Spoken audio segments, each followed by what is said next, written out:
the practice of data collection and selling personal information, something that Google and Facebook have been heavily criticized for.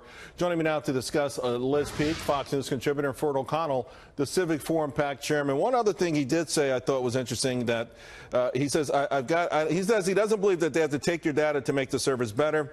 He says we don't believe that. Whoever's telling you that, it's a bunch of bunk. That's tough words from Tim Cook, Ford.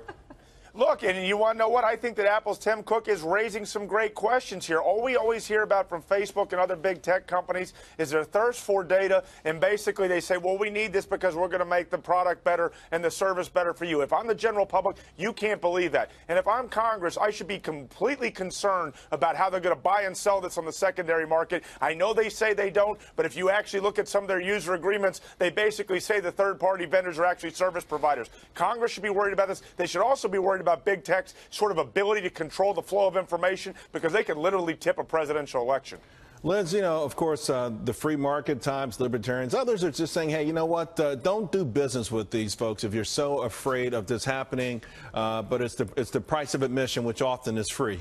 Yeah, that's almost impossible not to do business with Google. Facebook, perhaps a little bit less so. But look, Apple has an incredibly different model, right? They make money from selling iPhones and watches and other things. And yes, they do overlap a little bit with Facebook and Google, but they don't have to, in effect, they don't have to do the data mining that Facebook and Google do. I think this is a really serious problem. I think these companies they're either going to have to charge for search mechanisms and other kinds of procedures like that, which nobody wants them to do. You don't want to go on Google and all of a sudden see that there's an annual fee or something.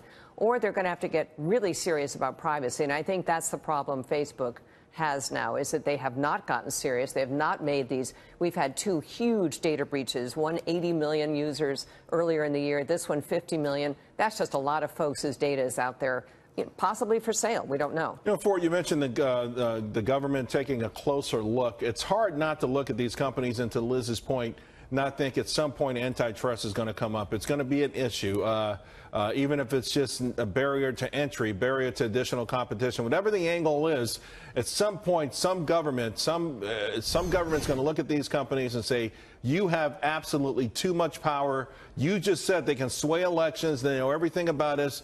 Could you actually see them somehow even getting into maybe being broken up to a degree? Well, I don't know if they're going to be broken up, but I do think that there is going to be government intervention. I think we've already starting to see that in the EU. But let's be honest. Is that the same as government shakedown? Because we know the EU does that all the time. You know, they've replaced that with innovation. But could it go further than that? Well, I don't think in America we want to do that, but I also don't think that a lot of people actually realize the power that Google and Facebook have. Remember, 60 to 70% of all U.S. searches on the Internet begin with Google. Their ability to control things and to sway opinion is beyond ridiculous. And as with Facebook, remember, 65% of U.S. adults are on Facebook, so their ability to control your personal information, see what, show you what you see, inform your opinions is very, very dangerous. They could actually become a government in and of themselves in this country if the U.S. Congress does not take a step forward. And I hate government intervention. Hey, let me tell you, Big Brother, you know what? I think they're more of a possibility of the big 4 or 5 tech companies being ultimately Big Brother that was described by Orwell. Yeah, absolutely. I mean, it's a little bit unnerving that they really do, even in these situations where you're supposedly able to turn off the apps that tell them where you are, what you're looking at, etc. It's not true. They still can track you. They still know what you're doing on the web. I must say, Tim Cook, a little bit as the high road here, because they brought out, as you may remember, in June, various features in their new apps and their new phones that would prevent the apps from doing exactly that. And he also kind of took a swipe at Facebook by implementing features where you can monitor how much time you spend on Facebook and turn it off, which my guess is an awful lot of people and parents want to do. We got to leave it there, Ford. But you know what? The bottom line is that this issue is only going to get a lot worse as they creep deeper and deeper into our daily lives. I think you're absolutely right. I thank you. God bless you, and may he continue to bless the nation that has showered this land with love for more than 2 centuries. Thank you all. God bless you all.